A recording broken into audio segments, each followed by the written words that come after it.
Thank you for joining me. I'm going to be reading the Earth Note classes written by the 12th Apostle on inheritance. Now I will explain inheritance as perhaps you haven't considered before. Even the reality of conception cannot be duplicated exactly, even in so-called identical twins, for similar appearance is not the same as individuality, personality, and propensities that identifies the uniqueness of each person, including their fingerprints. The inherited personal propensities of each animal, angel, and the far more complex human soul is influenced not only by the changing circumstances of their experience, education, and environment, but also primarily by the attitude and actions of their ancestors, all the way back to the first man, Adam, and woman, Eve, the first male angel, Lucifer, and the female angel, Diana, and all of the many animal, fowl, and fish species. Now, regarding the complexities of the unlimited human soul's inherited propensities that are affected and influenced by the strength and weaknesses of all of their ancestors, including the sovereign choices they made and didn't make, especially regarding the vitally important subjects like the person and plan of God, heaven, the spirit, and life everlasting, just to name a few. But it is not possible for us to now know all of our ancestors, or even the ones who truly knew and believed God while they were in their mortal bodies on altered earth, that most didn't consider earth to even be their classroom, to learn all of the proven truth that was available to them then. Although the holy angels of God keeps a close record of all of the ancestors of each person on altered earth, and the responsible, pardoned souls in their youthful spirit bodies, with God in the third heaven, God's great golden 1,500-mile-tall pyramid starship, they all rejoice at seeing all of the truth that their descendants have such easy access to at the end of this evil world age, especially in these earth classes that I'm writing like it has never been done before, as this is what God had asked me to do, as only you can do, when I was with Him at the top of the third heaven in my young spirit body that I have written and taught about several times, that so few friends believed, but I'm in good company, for so few believed Jesus, even His disciples, until they had a close encounter of the resurrected kind. I'm aware of the rejoicing in the third heaven, and even within the hollow earth's temporal holding space, for the spirit bodies and unpardoned responsible human souls therein that was enlarged when Jesus emptied paradise at His resurrection, that energizes this old temporal mortal body shell that will very soon be 80 years old in mortal time, from my conception that was 6 months before my premature birth. And as you know and understand, 6 is the number of man on altered earth, and 80 is the double legal witness to 40, which is the number of testing. You, beloved family and friends, and the few dear human souls on altered earth who understand, know, and sovereignly believes all this great proven truth ever given to mortal men and women on altered earth in simple, easy to understand words, terms, and phrases that I have painted word pictures of for you to see about the person and plan of our one and only great, true, physical, spirit God, and the person and work of Jesus Christ, God's only begotten Son, who began at His conception and was born 6 months later, was tested for 40 years of His mortal life on altered earth without sin, all of which I have written and taught many times like it has never been done before in these true, proven, complete earth classes. The Watcher Angels saw my conception with the possible potentials I could have and the unlimited abilities of my soul on altered earth, and sent this information to God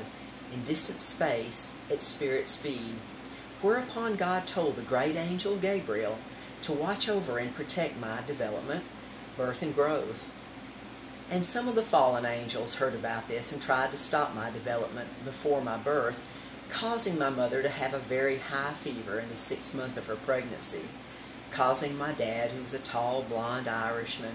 with bright blue eyes, to travel several miles from a house he had built back in Pearl River County in southern Mississippi, about a mile from the Pearl River, to drive on a cold, muddy road, February the 2nd, 1938, into the small town of Picayune, to get the old country doctor to come back with him to help my mother, who miscarried me the next day of February the 3rd, 1938. She had had 3 miscarriages before she was pregnant with me, when she prayed every day for me to be born alive, and she would dedicate me to God and teach me all that she knew about God and our Jesus, our only Savior. The old doctor took the tiny baby boy laying at the end of the bed, telling my dad at the bedside that I would stop moving soon, for there was no way I could live being that small from a 6-month pregnancy.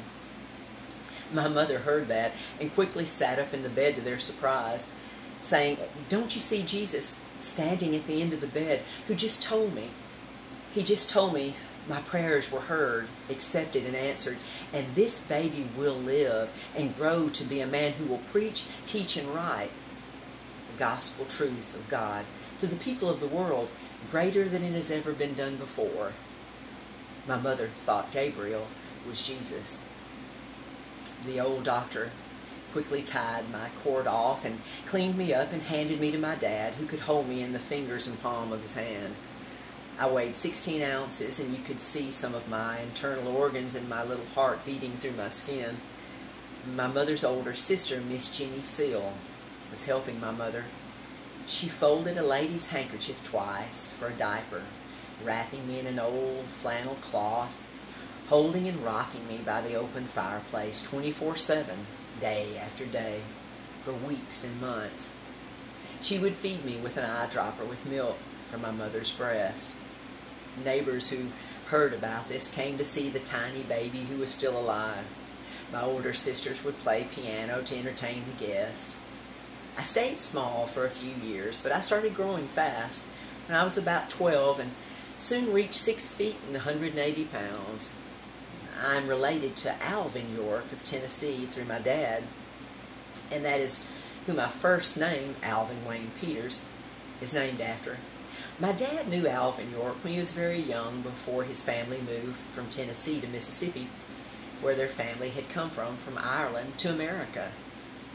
When my granddad Peters was a young boy, he caught a small crane on her nest, and he was sitting holding her close to his face to see the details in that interesting bird, and she pecked one of his eyes, blinding him in that one eye. But he still had a great personal propensity to examine all things that he saw and thought, and it caused him to be a watchmaker. He married a beautiful, tall, stately, blonde Irish lady, Alice Phelps. My mother, Lena Seal Peters, was a beautiful, very shapely young lady who took my dad's breath when he saw her singing in a small church near Picayune, Mississippi, at Pine Grove Baptist Church, when and where he focused all of his abilities to win her as his wife, which he did, and I'm sure thankful for I wouldn't be if he hadn't. My mother's dad, Cyrus Claiborne Seal, was a small man, but was feared because of his quick temper. He and his wife, Mary Isabel Seal, were first cousins and had 8 sons and 5 daughters. They were double-bred to a tough cowboy named Jim Seal and Aaron Burr. Jim had whipped a local man who was mouthing off, causing his big brother, who was the town bully, to get his shotgun with 2 backup helpers and call Jim out, screaming that he was going to kill Jim. And he stepped out on a high porch as all 3 had raised their guns. Jim wore a single-action, quick-draw, 6-shot revolver that he drew and shot from his very hip, very fast 3 times, killing all 3 men instantly. Twirled and holstered his pistol and speaking in a bold, firm voice, "Is there anyone else who wants to kill me?" Back then, you had to defend yourself, or there was little law enforcement. Again, I'm glad that Jim Seal was not killed before he had his family, or I wouldn't be. And my beautiful, very intellectually gifted, very strong Christian daughter Deborah, and my only begotten, beloved son Adam, who is the most godlike, handsome man I've ever known. Both from the most beautiful, godly lady I've ever known, Rita Ann Jones Peters, who truly took my breath when I first saw her in 1957 at Clinton High School, where she was visiting with her cousin. Sat down in my new 1957 Corvette, and we were married shortly thereafter, and I've never been the same. My point in sharing all of this with you in this special Earth class on inheritance is for you to understand how important your ancestors are to you. And this contributes to who and what you are now and forever. All of which the truth of the person and plan of God can and will prove how truly loved that you are. And love being the greatest power there is that can cancel out all of the negative influence that your inheritance may have altered in your unique potentials to powerfully participate in the plan of God. Thank you so much for joining me. And thank you so much for giving me something that is so priceless, your time. Until next time.